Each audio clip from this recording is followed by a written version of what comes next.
Hi everybody, Facebook Live today for the Kingdom. Adam, how are you? Hi Zan Johnson, how are you? Good, thank you. Excellent, Adam good to Steinhardt. hear, very good, yeah. Well, we've got an unusual light scenario happening here. I apologise for that. I'm just going to turn my back on it, throwing some shade.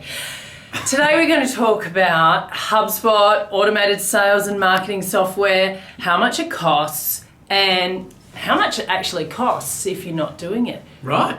What do you think? Fabulous, good topic. Thank you. Is this a question from a listener like yesterday? That was wild fun. I know, yesterday was great. Get your questions in, it's fantastic fun to have a question. Yeah, no, this is probably a question that's come from us spending time with customers and prospective customers and hearing their concerns around sales. Cracking answers. Yeah, great. All right, so we're going to kick it off.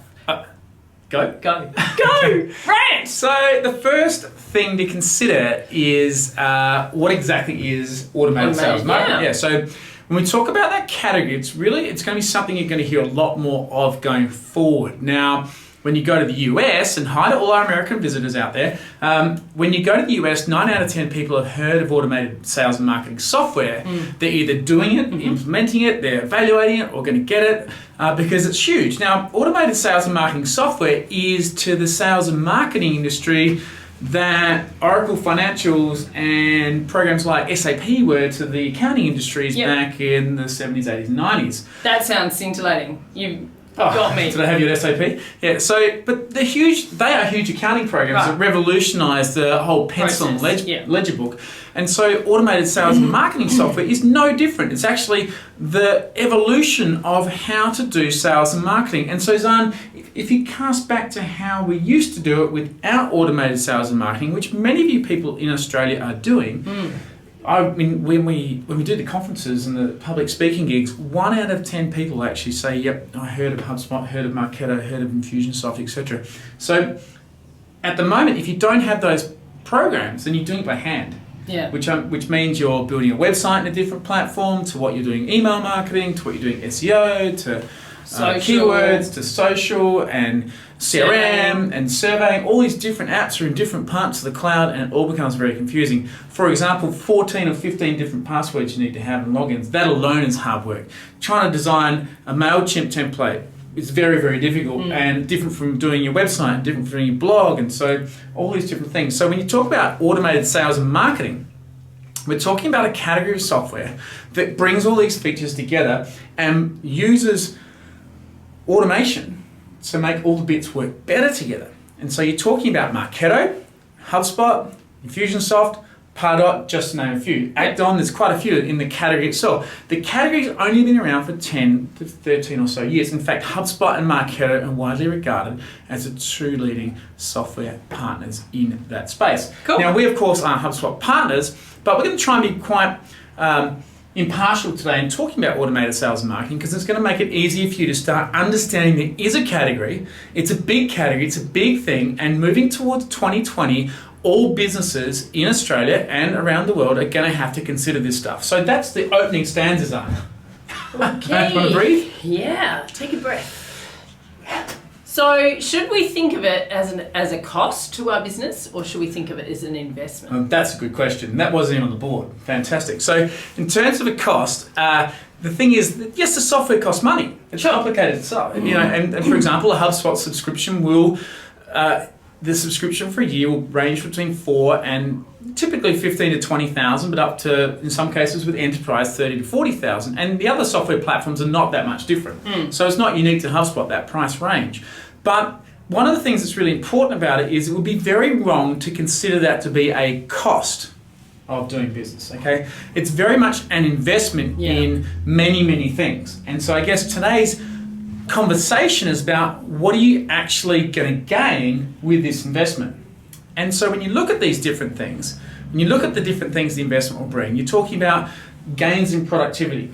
You're talking about the ability to bring ideas to market faster, okay? The ability to be more trusted by your consumer, the ability to snuggle up and segment and be more targeted with your marketing, the capacity to save money in other areas. So lots of different things to consider. Okay, so let's, I just want to pick you up on that, getting ideas to market quickly. Yeah. You often refer to the idea of getting a webinar to market. So talk us through the steps that are involved with getting a webinar to market and how easy it is to do it with a sales and marketing automated process.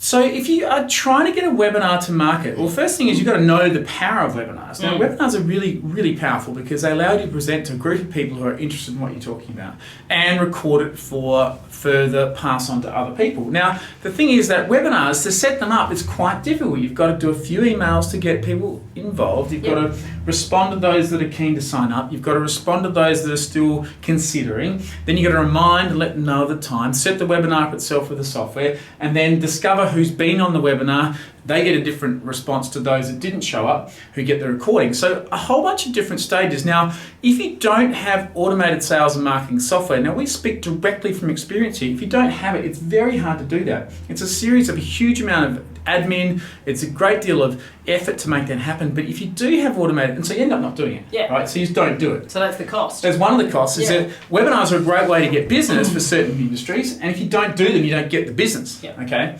So there's a huge cost associated with that. But with the platform, now obviously we use HubSpot, integrated with GoToWebinar, and the whole process can be automated. So you end up with this really easy to produce sales and marketing activity that does get legitimate leads and does get legitimate conversions. Now, without that tool, you can't do that. No.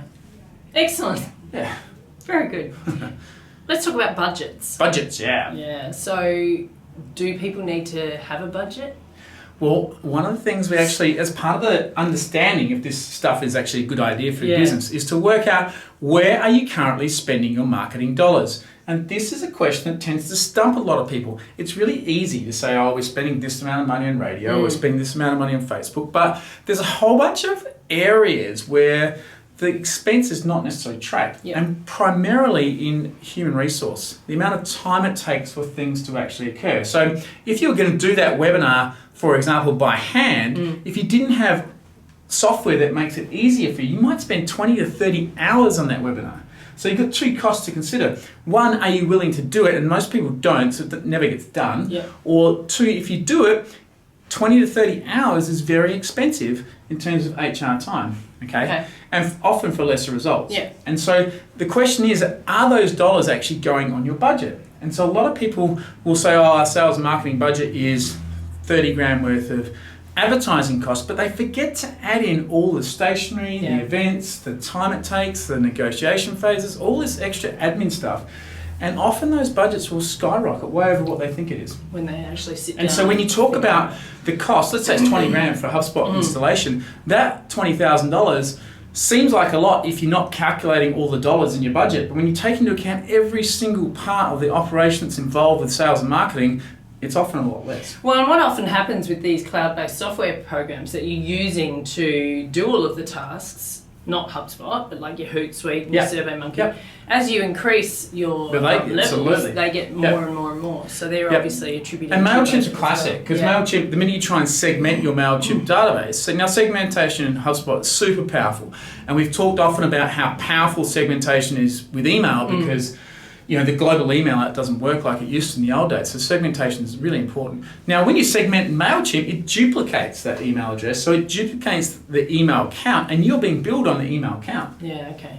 So you're being paid for, you're actually being charged for intelligent marketing. Jeepers, not good. So the cost of inactivity, how do you put a dollar on that?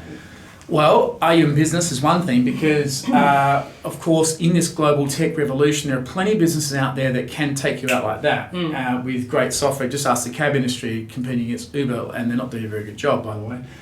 So if you don't do something, that opens the door for your competitors. So the competitors can go out there and take your market just like that. Yeah. There's my click. Gone. Gone. So importantly, the cost of inactivity is one, well, you've got to get sales some other way. And cold calling too often is that solution, which just, is a massive waste of resource. Put that in your budget. Take it out. Okay, so so the ultimate thing is that the cost of not doing anything is lost sales. And so whilst there is an upfront expense with or investment with these tools, at the end of the day, it's going to generate sales if you do it properly. And so that's where the real benefit comes. If you invest in these different tools that are more productive and more efficient, then you can get better at doing sales. I think tools is the key word there. Tools. They are tools. Excellent. I mean, it's just like, if you talk about the old days where a person with a sanding block versus these days with an electric sander. Electric sander, You know, yeah. it's like the nail gun versus the hammer. It's the same thing. Technology. So let's talk about the small business where they've got a few people doing many jobs, many hats being worn. Yeah. And usually one of those hats is social media, email marketing. Yeah. So what's the cost of doing it yourself? Highly expensive because, first of all, the most expensive cost you're going to have is labour. So the more time you spend doing something with the inefficient tools that you might be using, the worse it is for you. Okay, so social media, small business, is a very good example where HubSpot is particular, and all the other tools as well. When I say HubSpot, I mean the category. In that space, it's really important because to employ someone of $60,000 to $75,000 to $100,000 that knows what they're doing, we often see the Jesus ad where someone's out there asking for the person to do social media, graphic design, content marketing, curation of everything. And they're all different skills. And so at the end of the day, if you're going to try and do all those things yourselves, then you're wasting your own time because you're not doing as well as what the market expects, what the competitors are doing, and while you're doing that, you're not doing something else you're probably good at. And so when you talk about an investment of 4 to 15, 20 grand, that's 1/4 a person. So if it's going to allow you, if you are wanting to do it yourself, do it more efficiently, then that's not the worst thing in the world. So what then is the cost of doing it wrong? Going broke. Excellent. And that's the end of my questions. Yeah, that's the end of your questions, okay. That was a nice one to finish on. Yeah. Broke. Okay. So do you have an app of the day? App of the day is Teamwork. Teamwork, a cloud app that actually makes it really easy to manage projects. So Teamwork's very good. Get on the cloud, and it is a program which allows you to go ahead and list all your tasks and delegate them to other people, sends email reminders, good spot to dump all the graphics, the links, the assets required for that particular project. Integrates with HubSpot beautifully. It's also a platform which will allow you to do Gantt charts if you're that way inclined. We're not a fan of them, but you can do them if you want to. Really good for programming and really good for managing a project. It allows you to share in the collaborators, whether they be internal or external collaborators. Very good for that. Subtask management, super program. Check it out. They really got it going on at Teamwork. Awesome. Teamwork.com. And available on a handheld device? Yeah, really good mobile app. Very good on the iPhone. Haven't used it on the Android system, but it's a polished app and well worth the effort to check it out. Fantastic. Thanks, Adam. Thanks for joining us today for The Kingdom Live. If you'd like to see any of our previous episodes, you can do that at thekingdom.com.au/the-kingdom live, and we will be back tomorrow. We will see you then. Bye.